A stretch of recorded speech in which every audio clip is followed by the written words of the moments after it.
যাকে দেখা যায় না শুধু অনুভব করা যায়, তার জন্য আজকের রেসিপিটা। আসসালামু আলাইকুম দর্শক, কি তখন আপনার পালা আসেননি? আজকে নতুন একটা রেসিপি লই আইছি। জীবনের ফার্স্ট আমি তেহারি রান্না করলাম বা রান্না করছি, অধক আপনার মাঝে লই আইছি। আমার প্রিয় এজনের লাগি, তো প্রিয়জনের লাগি আমি আজকে ফাঁকগড় মাঝে চুলার মাঝে ফ্যান বয়া, ফ্যানের মাঝে পরিমাণ মতো পেঁয়াজ দিছি, লবণ দিছি, দিয়া পেঁয়াজটা আমার খসি হওয়ার পর এখানোর মাঝে আদা রসুন দিলাম। আমি জানি না কোনটা আগে দেওয়া লাগে আর কোনটা পিছিয়ে দেওয়া লাগে, কারণ আমি কোনো দিন তেহারি রাঁধছি না, আমার বোন ধারা রাঁধছেন আমি দেখছি।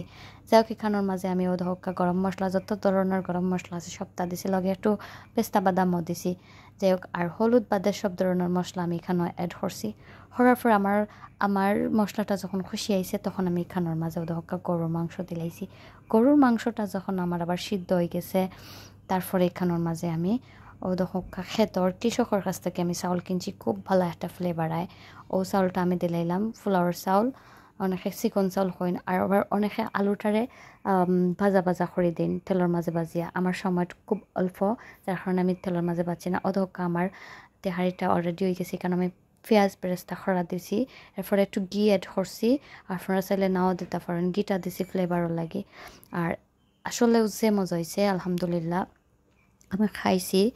আর আমার গড় এরাও খাইছেন, প্রিয়জনও খাইবা থান লাগে আগে তুলে রাখছে। আর নাগামরিচ তো আমার সপ্তাহ তাহতে হইব, নাগান না তাহলে হইতো না। লগে একটু আচারও খাইছি, আচারও ভালো লাগছে। আপনারা বাসার ট্রাই করবা আচার দিয়া, নাগা দিয়া। আমি যেটাও খাই নাগা আমার তাহতে হইব। যাই হোক, অদক কতখান খাইছি। আজকের ভিডিও ভালো লাগলে লাইক কমেন্ট দিবা আর শেয়ার করবা। ভালো থাকবা, সুস্থ থাকবা। খুদা হাফেজ।